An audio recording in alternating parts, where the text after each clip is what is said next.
महाराष्ट्र विधिमंडळाच्या अर्थसंकल्पीय अधिवेशनाचा आज 16वा दिवस आहे। आज विधेयक सत्ताधाऱ्यांना विरोधक खरं तर सत्ताधाऱ्यांना कोणत्या मुद्द्यांवरून घेरणार याकडे लक्ष आहे। धर्मस्वातंत्र्य विधेयकावरून महाविकास आघाडीत फूट पडली आहे। धर्मस्वातंत्र्य विधेयकावरून विधानसभेत वादळी चर्चा झाली। ठाकरेंच्या शिवसेनेचा विधेयकाला पाठिंबा आहे, तर काँग्रेस, समाजवादी आणि शरद पवारांच्या राष्ट्रवादीचा मात्र या विधेयकाला विरोध आहे।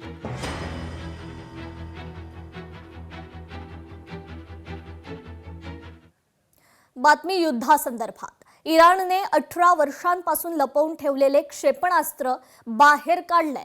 डान्सिंग क्षेपणास्त्र बाहेर काढण्यात आलंय, त्यामुळे तेल अवीवमध्ये पळापळ झाली आहे। सेजिल या लांब पल्ल्याच्या बॅलिस्टिक क्षेपणास्त्रानं इस्रायलवर हल्ला करण्यात आला। आवाजाच्या वेगापेक्षा 12 ते 14 पटीनं जास्त वेगानं हे क्षेपणास्त्र प्रवास करतं। इराणपासून इस्रायलचं अंतर केवळ 7 ते 8 मिनिटात हे क्षेपणास्त्र पार करतं।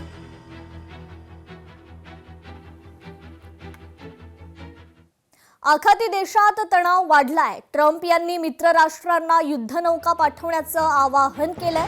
चीन आणि ब्रिटनचा युद्धनौका पाठवण्यास मात्र नकार आहे। चीन, फ्रान्स, जपान आणि ब्रिटनला हे आवाहन करण्यात आलं होतं।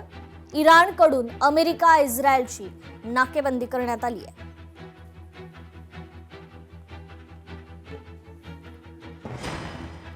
फ्रान्सच्या राष्ट्राध्यक्षांनी इराणला आवाहन केलंय। अध्यक्ष इमॅन्युएल मॅक्रॉन यांनी इराणशी चर्चा केलेली आहे। इराणचे मसूद पेझेश्कियान यांच्याशी मॅक्रॉन यांनी चर्चा केली। संयुक्त अरब अमिराती, कुवेत, कतार, बहरीनवरील हल्ले थांबवा असं आवाहन फ्रान्सकडून इराणला करण्यात आलेलं आहे।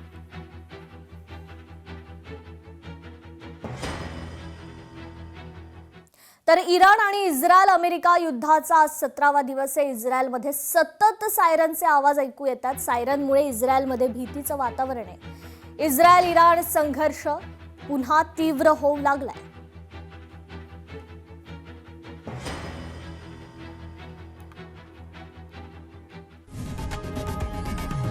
लोकशाही मराठी ऐका, पहा, जागरूक रहा।